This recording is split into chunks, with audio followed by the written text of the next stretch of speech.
Hello and welcome back to Hydroponics Daily, your go-to podcast for everything soilless cultivation. I'm your host, Dr. Russell Sharp, and this podcast has got no listeners in Uzbekistan or Kazakhstan, and that's going to change after today's episode. Well, maybe not, but here I can only hope, because today's episode is all about hydroponics in the Aral Sea region. Now, the first thing you need to know about the Aral Sea, if you didn't know already, is that it's not a sea, as we term it. It's not salt water. It was the third largest lake in the world. However, in the 20th century, the water in the Aral Sea was used mainly for cotton irrigation, for irrigating cotton crops on a massive scale in the former USSR and then after that, the independent states around there. And for a bit of growing rice, and also it's a site of, I think it's biological weapons and rocket launchers and things like this. So a lot of pollution went into the Aral Sea and a lot of the water was taken out. So imagine all those pesticides. A third of all the world's pesticides are applied to cotton, one crop that's not even a food crop.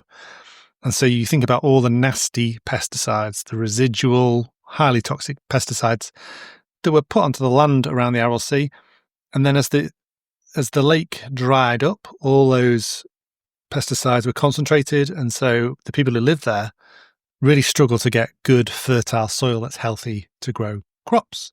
And the hydroponics that they're growing in this UN project, they're not actually for human consumption in this one particularly. It's a UNDP. What's the UNDP? Is that the United Nations Development Programme? They are growing hydroponic wheat.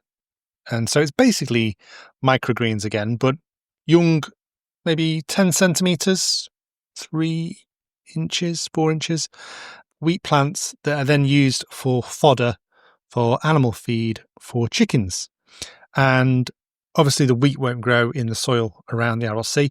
It didn't just go from lake to marsh or to boggy land. It went from lake to desert. And so, because the summers are a lot hotter there. So that's a real problem. So they're growing cereals or wheat, and it can obtain a harvest in just 5 to 7 days. And so say it's used for feedstock. It's thought to be rich in vitamins C, E, K, and B, as well as elements such as iron and calcium, which obviously our animals need as well as humans. And the project's been going since 2021, and they've gradually introduced hydroponics into 6 regions. And it's sort of like a household by household, because these are not large companies. These are just basically crofters, really. If you know what a crofter is, people who live in subsistence off the land. And so they've got electricity and they've got the ability to grow the plants. They're not stupid people. And so with a bit of training from the UN, they're able to grow feedstocks for their plants.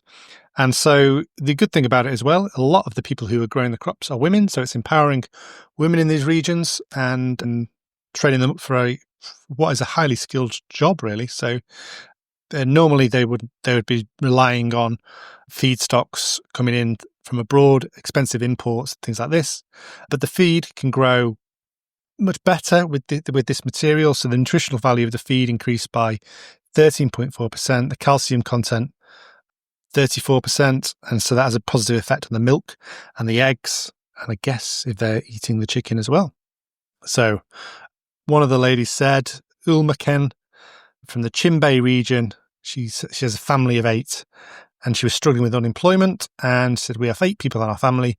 Due to the lack of work, I began studying hydroponics more deeply. Since our main source of income is animal farming, we had difficulty feeding our livestock. After hearing about the UN project, we decided to participate, and now we grow alfalfa using hydroponics, which has proven to be very effective. So she is growing alfalfa, which is a legume, and so that will be providing a large amount of nitrogen, which will then go into the plant that's harvested and increase the protein content of the eggs, the milk, and the meat of the chickens if they are eating the chickens. She was previously sowing the alfalfa in the ground, and it took up to, how many weeks did it take? 3 weeks for the alfalfa to germinate. With hydroponics, that's down to 5 to 6 days, so increasing that by a third. And in the future, she hopes to sell the green fodder to local farmers. So she's also increasing it. It's got a revenue stream there. So that's a really great idea. They're using LED grow lights and looks like fans and very, very high planting densities with so little to no growing media. I think just straight onto the trays because it's a very quick turnaround for something like wheatgrass. So this project was mainly focused on Uzbekistan rather than Kazakhstan, and it was being funded by the Japanese government, which is interesting. Japan tends to keep itself to itself when it comes to international relations. I mean, you can count on the number of fingers you've got on your two hands how many asylum seekers they take in every year. It's shockingly low, but they don't get involved in any peacekeeping operations that I'm aware of, or very rarely. But they are funding this UN project, so that's good to hear.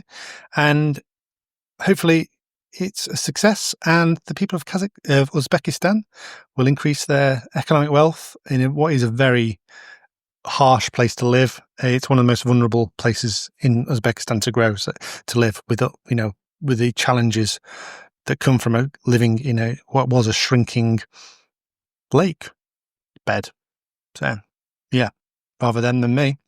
And the beauty of hydroponics as well is that you can just take the trays and put them straight into the chicken coops, and you don't need to dig up or move the chickens to where the food is being germinated. You don't have to harvest it.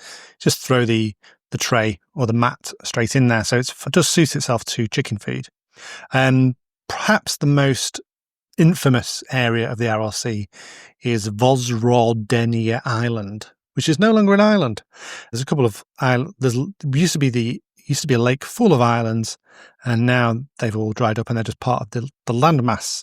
So it no longer exists, but it was the site of a biological weapons test site called Aral Sea. And in 2002, the United States, with the assistance of Uzbekistan, they had a decontamination project where they decontaminated anthrax burial sites. So not the nicest place to be living, really. It wasn't just anthrax that was held there. There was bubonic plague was tested.